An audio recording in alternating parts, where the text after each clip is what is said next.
সালমান শাহকে শেষ দেখাটি নাকি দেখতে যাননি শাবনূর, অথচ তারা দুজন মিলে মাতিয়ে রাখতেন পুরো ইন্ডাস্ট্রি। জুটি বেঁধে অভিনয় করে হাসিয়েছেন কিংবা কাঁদিয়েছেন কোটি সিনেমা প্রেমীদের। তাই সিনেমা প্রেমীদের মনে এখন প্রশ্ন ওঠা স্বাভাবিক, যারা এত কাছের মানুষ তাহলে সালমান শাহকে কেন দেখতে যাননি শাবনূর? এই প্রশ্নের উত্তর মিলেছে। সম্প্রতি ঢালিউডের গুণী অভিনেত্রী ডলি জহুর এক সাক্ষাৎকারে জানিয়েছেন কেন সেদিন শাবনূর শেষবারের মতো দেখতে যাননি সালমানকে। তিনি জানিয়েছেন, যেদিন সালমান শাহর মৃত্যু হয় সেদিন শাবনূর ছিলেন বাসায়। সে টেলিফোনের মাধ্যমে জানতে পারেন সালমান শাহ মারা গেছেন।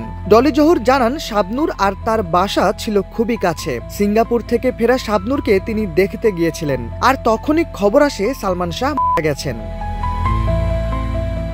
ডলি জহুর জানান, যখন ফোনটি আসে তখন শাবনূর তাকে ধরতে বলেন। ফোন ধরে ডলি জহুর জানতে পারেন সালমান শাহ অ্যাক্সিডেন্ট করেছেন এবং তাকে হলি ফ্যামিলিতে নিয়ে আসা হয়েছে। আর এই ঘটনাটি পুরো পাশে বসে শুনছিলেন শাবনূর। ডলি জহুর জানান, এরপর শাবনূর নার্ভাস হয়ে পড়েন ও হলি ফ্যামিলির দিকে যাওয়ার জন্য তৈরি হতে শুরু করেন। তবে চলচ্চিত্র নির্মাতা এহতেশাম শাবনূরকে আসতে বারণ করেন।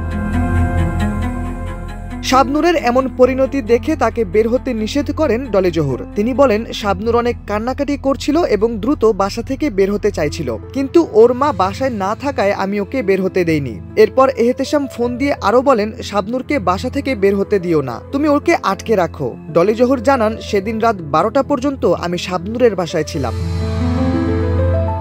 চিত্রনায়ক সালমান শাহ আত্মহত্যা করেছেন নাকি তাকে হত্যা করা হয়েছে তা আজও অমীমাংসিত। তবে এ ঘটনায় রাজধানীর রমনা থানায় 21 অক্টোবর যে হত্যা মামলাটি করা হয়েছে সেখানে আসামির তালিকায় নাম রয়েছিল শাবনূরের। তবে শাবনূর জানিয়েছেন এটি ছিল নিতান্ত গুজব।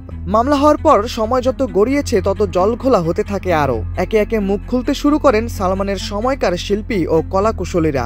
তবে এবার জানা গেল ঠিক কী কারণে যেদিন সালমানের মৃত্যু হয় সেদিন শাবনূর তাকে দেখতে যাননি।